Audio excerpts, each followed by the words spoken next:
السلام عليكم ورحمة الله وبركاته. نحمده ونصلي على رسوله الكريم أما بعد. فقد قال الله عز وجل: أعوذ بالله من الشيطان الرجيم. بسم الله الرحمن الرحيم. يا أيها الذين آمنوا لا تأكلوا الربا أضعافا مضاعفة واتقوا الله لعلكم تفلحون. صدق الله العظيم.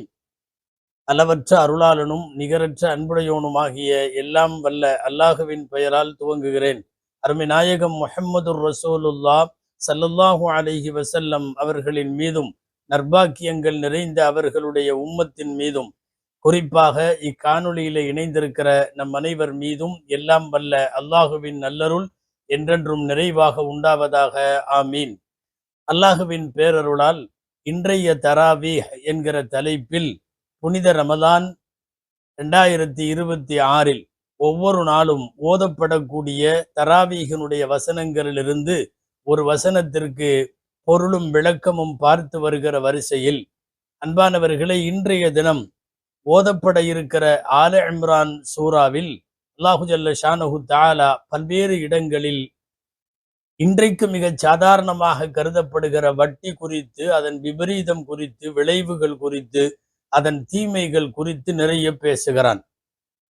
இன்றைக்கு ஓதப்படுகிற வசனம் ஒன்று, லா தஅக்குலுர் ரிபா அத்ஆஃபம் முதாஅஃபா, பன்மடங்காய் நீங்கள் வட்டியை சாப்பிடாதீர்கள், அல்லாஹுவை அஞ்சிக் கொள்ளுங்கள், நீங்கள் வெற்றி பெறுவீர்கள் என்று சொல்லுகிறான். நேற்றைக்கு இறுதியாய் ஓதப்பட்ட கடைசி 2 ரக்காத்துகளுடைய வசனங்களில் நீங்கள் செவிமடுத்திருப்பீர்கள். யா அய்யுஹல்லதீன ஆமனு தகுல்லாஹ், அல்லாஹுவை அஞ்சுங்கள், வதரு மா பக்கிய மினர் ரிபா, மீதமுள்ள வட்டியை விட்டுவிடுங்கள், இன் குன்தும் முஃமினீன், நீங்கள் உண்மை முஃமின்களாக இருந்தால் என்று சொன்னான். அத்தோடு நிறுத்தவில்லை. ஃபைல்லம் தஃஅலு, நீங்கள் வட்டியை விடவில்லை என்றால் ஃபஅதனு பிஹர்பின் மினல்லாஹி வ ரசூலி, அல்லாஹுவோடும் ரசூலோடும் யுத்தத்திற்கு தயாராகுங்கள் என்று சொல்லுகிறான் அல்லாஹு ஜல்ல ஷானஹு தஆலா. ஆக நேற்றைக்கு தராபீகிலே ஓதப்பட்ட வசனங்களும் இன்றைக்கு ஓதப்படுகிற வசனங்களும் வட்டியின் விபரீதத்தை அல்லாஹுவின் வார்த்தைகளில் விவரித்து சொல்லுகிறது. அன்பானவர்களே, வட்டினா என்ன? நபிகள் நாயகம் ஸல்லல்லாஹு அலைஹி வஸல்லமுடைய காலத்தில் பரவலாக முஷ்ரிக்குகளிடம், அதேபோல் மதீனாவில் யூதர்களிடம் காணப்பட்ட வட்டி என்பது என்ன தெரியுமா? ஒருவர் ஒருவருக்கு கடன் கொடுப்பார், கடனுக்கு தவணை நியமிப்பார். 1 மாதத்தில் தர வேண்டும், 3 மாதத்தில் தர வேண்டும். அந்த தவணைக்குள் கடனை செலுத்தாமல் தவணை தாண்டுகிற போது கடன் கொடுத்தவர் வந்து நிற்பார், காசு கொடு. கடன் வாங்கியவர் தன் இயலாமையை சொல்லுகிற போது, எனக்கு கொஞ்சம் எக்ஸ்ட்ரா கூடுதலா டைம் கொடுங்க, நேரம் கொடுங்க, நான் கொடுத்துட்றேன்னு சொல்லுவார். அப்ப அவர் என்ன சொல்லுவார் தெரியுமா? நான் இன்னும் 1 மாசம் தள்ளுறேன், நீ அதுக்கு பதிலா இன்னமும் கொஞ்சம் தொகையை கூட்டும் பர். இப்ப கொடுத்தா 1000 ரூபா, இன்னும் 1 மாதம் கழித்து கொடுத்தால் 1200, இன்னும் 2 மாசம் தள்ளி வேணும்னா 1400. இது ரிபன் நசி என்று நம்முடைய ஃபிக்ஹுடைய கிதாபுகளில் சொல்லப்படுகிறது.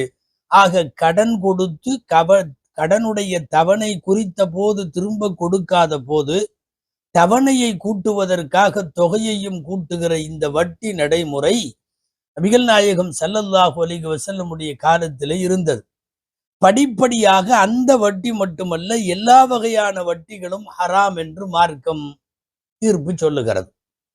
வட்டியில வாங்குபவன் மட்டுமல்ல, கொடுப்பவன், உதவுபவன், எழுதுபவன், உடந்தையாக இருப்பவன் என்று சுமார் 10 பேர் அதுல கணக்கெழுதுபவர் வரைக்கும் குற்றவாளிகளாக இந்த மார்க்கத்தால் பார்க்கப்படுகிறது. பெருமானார் ஸல்லல்லாஹு அலைஹி வஸல்லம் அவர்களுக்கு இன்றைக்கு ஓதப்படுகிற, நேற்றைக்கு ஓதப்பட்ட இந்த வசனங்கள் எல்லாம் எப்போது இறங்கியது என்று பார்த்தால், நாம் கொஞ்சம் நபிகள் ஸல்லல்லாஹு அலைஹி வஸல்லமுடைய காலத்திலிருந்து கவனிக்க வேண்டும். தாயிஃபிலே இருந்த சகீஃப் கோத்திரத்தில் மிக அதிகமாக கடன் கொடுக்கல் வாங்கல், வட்டியினுடைய பரிவர்த்தனைகளை செய்து கொண்டிருந்த ஒரு குடும்பம் பனு அம்ரு குடும்பம். இந்த பனு அம்ரு குடும்பத்தினர்கள் பனு முகைரா என்கிற குடும்பத்திற்கு அவர்கள் அதிகமாக வட்டிக்கு கொடுத்திருந்தார்கள். வாங்கிய கூட்டம் முகைரா கூட்டம், கொடுத்த கூட்டம் சகீஃபில் இருக்கிற பனு அம்ருடைய கூட்டம். அந்த நேரத்தில் வட்டி ஹராம் என்கிற ஆயத்து இறங்குகிற போது இது முன்னாடியே வந்தது. நாங்க ஒப்பந்தம் போட்டோம், அதாவது இன்ன காசு நான் தர்றேன்னு அவங்களும் ஏத்துக்கிட்டாங்க, கொடுக்கணும்னு நாங்களும் ஏத்துக்கிட்டோம், கையெழுத்து பரஸ்பரம் ஆயிருச்சு, அதனால இது நடக்கணும்னு சொல்றப்பதான் மக்காவில் அன்றைக்கு கவர்னராக இருந்த அத்தாப் இப்னு உஸைத் ரலியல்லாஹு அன்ஹு, வாலிய மக்காவர், மக்காவினுடைய கவர்னர், நபி ஸல்லல்லாஹு அலைஹி வஸல்லத்திட்ட கேட்கிறாரு, ஆயத்து இப்படி இறங்கிருச்சு, மிச்சம் உள்ள வட்டியை விட்டுருங்கன்னு, இனிமேல் வாங்காம இருந்தா போதுமா, இல்ல இதுவரைக்கும் உள்ள வட்டியும் விட்டுருணுமா? ஏன்னா இதுவரைக்கும் கொடுக்கறோன்னு அவங்களும் சொல்லிட்டாங்க, வாங்கிக்கிறோன்னு நாங்களும் சொல்லிட்டோம். அப்போதுதான் இந்த ஆயத்து இறங்கியது, மிச்சம் உள்ள வட்டியும் விட்டுறணும், உங்களுக்கு அசல் பொருள் மாத்திரம் திரும்ப கொடுக்கப்படும். 1000 ரூபாய் கடன் கொடுத்திருந்தா 1000 ரூபாய் திரும்ப வாங்கிக்கலாம். காலத்தவணைக்காக வேண்டி கூடுதல் வட்டி என்கிற 200, 300, 400 என்று அதற்கு மேல் போகிற தேவையெல்லாம் கூடாது அப்படின்னு சொல்லிட்டு இறங்கிய ஆயத்தை ஓதி காட்டினார்கள் நபி ஸல்லல்லாஹு அலைஹி வஸல்லம். அப்போதுதான் இந்த ஆயத்து வந்தது. என்னன்னா, அல்லாஹ் ரசூலோடு யுத்தத்துக்கு தயாராகுங்கள். அப்ப தெளிவா அந்த காசு கொடுத்த கூட்டம் சொல்லுச்சான், அல்லாஹ்வோட யுத்தம் நடத்துற அளவுக்கு நம்மள்ட்ட கைகள் இல்ல, நம்மள்ட்ட ஆயுதங்கள் இல்ல, இந்த யுத்த வேலையெல்லாம் வேணான்னு வட்டியை விட்டு விட்டார்கள். திருக்குர்ஆனில் எல்லா விதமான பாவச் செயல்களும் சொல்லப்பட்டிருக்கிறது. ஷிர்கில தொடங்கி இணை வைப்பு, திருட்டு, பெற்றோர் நோவினை, கொலை, கொள்ளை, விபச்சாரம், மது குடித்தல் எல்லாம் சொல்லப்பட்டிருக்கிறது. ஆனால் எந்த பாவத்தையும் நீங்கள் அல்லாஹுவோடு யுத்தத்திற்கு சமமாக கருதப்பட்ட பாவமாய் திருக்குர்ஆன் வேறு எந்த பாவத்தையும் சொல்லவில்லை. இது ஹர்ப் என்று சொல்லி திருக்குர்ஆன் போர் அறிவிப்பு செய்கிறது. போர் அறிவிப்பு என்பது ரொம்ப பயங்கரமானது. இதை வைத்துத்தான் மார்க்க அறிஞர்கள் சொல்லுகிறார்கள், ஒரு ஆதமுடைய மக்களில் எந்த மனிதனுடைய வயிற்றுக்குள்ளேயும் நுழையக்கூடிய உணவில், பொருளில் வட்டியை விட மோசமானது எதுவுமே கிடையாது. ஏன்னா இதுக்கு மட்டும்தான் அல்லாஹு தஆலா ஹர்ப், போர் என்று உத்தரவிட்டிருக்கிறார். இன்னைக்கெல்லாம் வட்டி சம்பந்தப்படாத வியாபாரியை தேடித்தான் பிடிக்கணும், வட்டியோட வாசம் இல்லாத வீட்டை தேடித்தான் பிடிக்கணும். அன்பானவர்களே, கியாமத்தினுடைய அடையாளங்கள்ல ஒண்ணு என்ன தெரியுமா? முக்கியமான அடையாளம், பெரும்பாவம் எல்லாம் சாதாரணமாக்கப்படும். இன்னைக்கு அந்த கட்டத்திற்கு நாம் வந்து விட்டோம் என்றே தோன்றுகிறது. இணை வைப்பு இஸ்லாமியர்களிடத்தில் இல்லை என்றாலும் மீதி பாவம் எல்லாமே, அடுத்தவன் பொருளை அபகரிக்கிறதா இருக்கட்டும், விபச்சாரமா இருக்கட்டும், மதுவா இருக்கட்டும், வட்டியா இருக்கட்டும், இது எல்லாமே இன்னைக்கு லேசாக இருக்கிறது. ஒரு காலத்தில் அவன் அந்த பாவம் செய்பவனா அப்படின்னு பெரிய அளவிலே பகிரங்கமாக பேசப்பட்ட குற்றங்களினுடைய அந்த கன பரிணாமம் இன்னைக்கு சன்னமாகி இருக்கிறது. அதை எல்லாரும் தான் பண்றாங்க. மது குடிக்காதவன் எங்க இருக்கா? எல்லா பசங்களும் தான் குடிக்கிறாங்க. விபச்சாரம் எல்லாம் இன்னைக்கு சர்வசாதாரணமா எல்லாம் நடக்கத்தான் செய்யுது. அசாதாரணமாக கருதப்பட வேண்டிய குற்றங்கள் எல்லாம் சாதாரண தரத்திற்கு கொண்டு வந்து சேர்ப்பது என்பது கியாமத் நாளுடைய அடையாளங்கள்ல ஒண்ணு. சொல்ல போனா, நாம் உட்கொள்ளுகிற உணவுகளில் ஹராமாக, குறிப்பாக வட்டியினுடைய காசில ஒரு வயிறு வளருமானால் நரகத்திற்கு அது மிக தகுதியானது. ஃபன்னாரு அவுலா பிஹி என்று நபி ஸல்லல்லாஹு அலைஹி வஸல்லம் சொல்லி இருக்கிறார்கள். ஏதோ மிகைப்படுத்துவதற்காக சொல்லல, வட்டியை விட மோசம் வேற எந்த பாவமும் இல்லைன்னு. உண்மையாலுமே அதுதான். இமாம் மாலிக் ரஹ்மத்துல்லாஹி அலைஹி ஒருத்தர் ஃபத்வா கேட்க வந்தார். மாலிக் ரஹ்மத்துல்லாஹி அலைஹி மதீனாவினுடைய பெரிய ஆலிம். அவங்க இருக்கும்போது மதீனால வேற யாரும் ஃபத்வா கொடுக்கக்கூடாது. லா யுஃப்தா வ மாலிகுன் ஃபில் மதீனா, மதீனாவில் மாலிக் இமாம் இருக்கிறவரை யாருக்கும் ஃபத்வா கொடுக்கிற அதிகாரம் இல்லை. வந்து கேட்டாரு, நான் ஒரு கனவு கண்டேன், கனவுக்கு விளக்கம் வேணும். மாலிக் இமாம் கேட்டாங்க, என்ன கனவு? ஒண்ணுமில்லை, என் கனவுல ஒரு மனிதர் ரொம்ப குடிக்கிறார், பயங்கரமான குடிகாரரு, குடிச்சுட்டு உளர ஆரம்பிச்சாரு, தகாத வார்த்தைகள். எந்த அளவுக்கு தகாத வார்த்தைகள்னா, உங்கள்கிட்ட எனக்கு சொல்றதுக்கு வெக்கமா இருக்கு. நான் உங்களை அந்த வார்த்தையெல்லாம் கேட்க வைக்கணும்னு நான் நினைக்கல. அதாவது எனக்கு சொல்ற கூச்சமா இருக்கு, நான் சொல்ல முடியாது. அவ்வளவு தகாத விஷயங்களை எல்லாம் குடித்து விட்டு பேசுகிறார். அப்ப என்னை அறியாமையே நான் கனவுல சொல்லிட்டேன். என்னன்னு, மதுவை விட மோசமானது வேற ஒண்ணுமே இல்லையாட்டிருக்கு உலகத்துல. இவ்வளவு மோசமா குடிச்ச உடனே பேசுறானே, உலகத்துல மதுவை விட பெரிய குற்றம் எதுவும் இல்லை அப்படின்னு சொல்லிட்டு இப்படி ஒரு வார்த்தை சொல்லிட்டார். என்னன்னா, ஆதமுடைய மகனின் வயிற்றில நுழையக்கூடிய பொருள்ல மதுவை விட மோசமானது ஏதாவது இருந்தா என் மனைவி தலாக்கு அப்படின்னு சொல்லிட்டார். மனைவியை விதவிதமா தலாக்கு விடுவாங்க, அவர் அப்படி விட்டார். எப்படி? என் மனைவி தலாக்கு. இந்த மாதிரி தலாக்குன்னா, ஆதமுடைய மகன் வயிற்றுக்குள்ள மதுவை விட பெருசா வேற எதுவும் கிடையாது. அந்த மதுவை விட பெருசா வேற ஏதாவது இருந்துச்சுன்னா என் மனைவி தலாக்குன்னு சொல்லிட்டேன். என்ன சட்டம்னு கேட்டார். மாலிக் இமாம் எடுத்தேன் கவிழ்த்தேன் பாணியில எப்பவுமே ஃபத்வா சொல்ல மாட்டாங்க. சொல்ல போனா ஒரு சபையில 40 கேள்வி கேட்டப்போ 39 கேள்விக்கு எனக்கு தெரியாதுன்னு பதில் சொன்ன பெருமைக்குரியவர்கள் அவர்கள். சொன்னாங்க, எனக்கு இப்ப பதில் தெரியல, நாளைக்கு வான்னாங்க. அவர் போயிட்டார். போயிட்டு மறுநாள் வந்தார். அதே கேள்வி, என்ன பதில் சொல்றீங்களா? இல்ல நாளைக்கு வான்னாங்க. 3 நாள் இப்படியே கழிந்தது. 3வது நாள் இமாம் மாலிக் ரஹ்மத்துல்லாஹி அலைஹி சொன்னாங்க, உன் மனைவியை பிரிஞ்சிரு, தலாக் ஆயிருச்சுன்னாங்க. அவரு ஏன்னு கேட்டார். இல்ல, நீ மதுவை விட பெருசா வேற ஏதாவது இருந்தா தலாக்குன்னு சொன்ன. இருக்குது. மதுவை விட பெரியது வட்டி.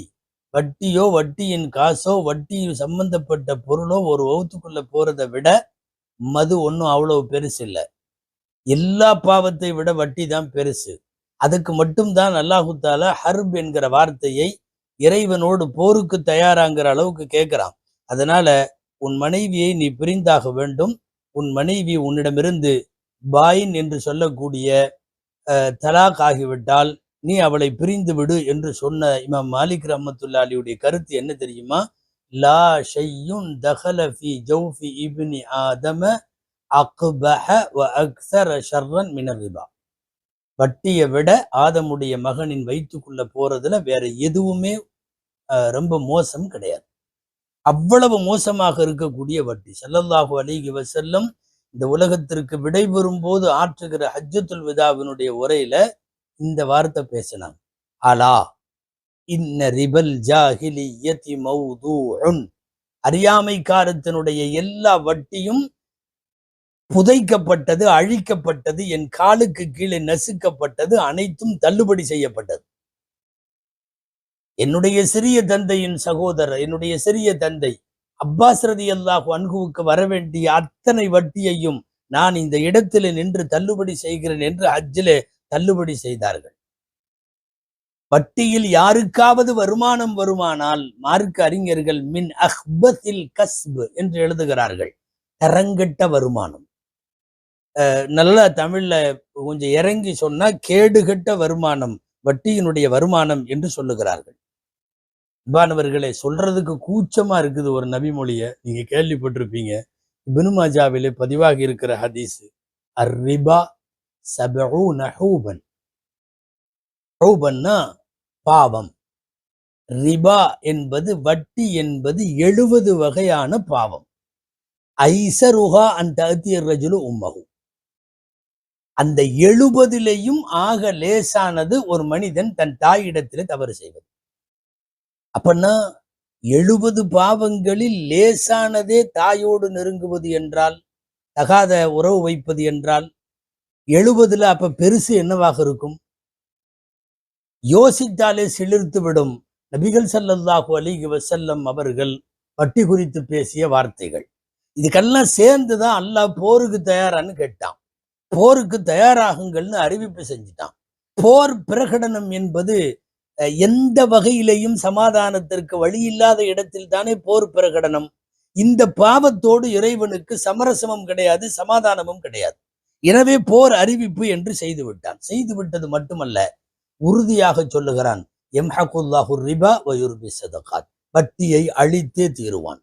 வட்டியை அழிப்பாங்கிறதுக்கு அர்த்தம் வட்டி உருவப் பொருள் அல்ல, வட்டி சார்ந்தவர்களை இறைவன் கணக்கு தீர்ப்பான் என்று பொருள். வட்டியோடு தொடர்புடையவர்களை கணக்கு தீர்ப்பான் என்று பொருள். மஹக் என்கிற அரபி வார்த்தை குர்ஆனிலே கையாளப்பட்டிருக்கிறது. அன்பானவர்களை, அழிக்கிறதுலையும் மோசமா கேவலப்படுத்தி அழிப்பதற்கு பெயர் மஹக் என்று பெயர். யம்ஹகுல்லாஹு ரிபா, அல்லாஹ் அழித்தே தீருவான். அன்பானவர்களே, கால உடைய கோலம், காலத்தினுடைய கோலம் இன்னைக்கு என்ன ஆயிடுச்சுன்னா வட்டி லேசா இருக்கு. ஒரு தொழில் வட்டியோடு சம்பந்தப்படாம இல்லைங்கிற அளவுக்கு ஆயிடுச்சு. கியாமத்து நெருங்க நெருங்க சாதாரணமாகுது. உலகத்திலேயே அநேகமா இதுவரைக்கும் வந்த சமுதாயங்கள்ல நாம மட்டும்தான் இப்படி ஒரு சமுதாயம்னு நினைக்கிறேன். கடனையும் வட்டியையும் பெருமையாக நினைக்கிறார்கள்.